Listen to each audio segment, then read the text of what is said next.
Bonjour à toutes et à tous, nous allons voir comment faire le crochetage de fin sur ce fond Dieppe. Pour crocheter, je vais utiliser la même méthode que j'ai utilisée sur les côtés avec la boucle.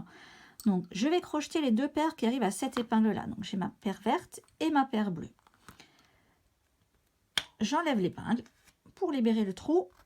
Je passe mon crochet, là je vais commencer par ma paire verte qui est à gauche, peu importe. Je sépare bien mes deux fils pour attraper le fil de gauche.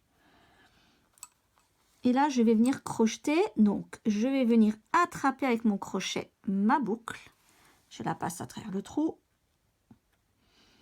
Nous avons déjà fait ça tout le long du travail. Donc, normalement, vous devez maîtriser ça à la perfection, n'est-ce pas? Donc, c'est mon fil de gauche, ma boucle. Mon fuseau de droite passe à travers la boucle. Et je mets en place tranquillement.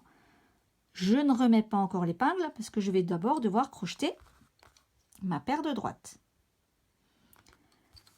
Je vais refaire exactement la même chose. Donc, je passe mon crochet dans le même trou d'épingle. Je sépare mes deux fils pour attraper le fil de gauche. Je fais une boucle. Alors, évidemment, on commence à manquer de place là en bas avec les épingles. Je tire ma boucle.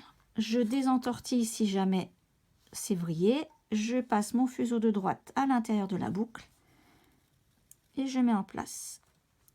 Prenez le temps de bien tout tirer pour que vos fils et vos torsions soient bien mis en place, ne fassent pas de boucle un peu plus haut dans le travail.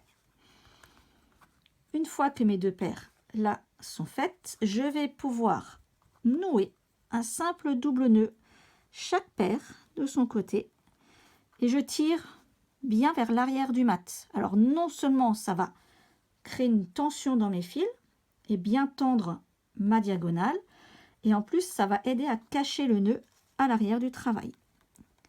Un premier double nœud et un deuxième double nœud.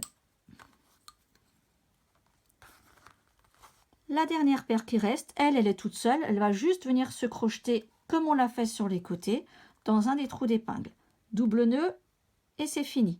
Il ne vous restera plus qu'à passer du durcisseur si vous le voulez, couper vos fils, enlever vos épingles et sortir votre travail du carreau.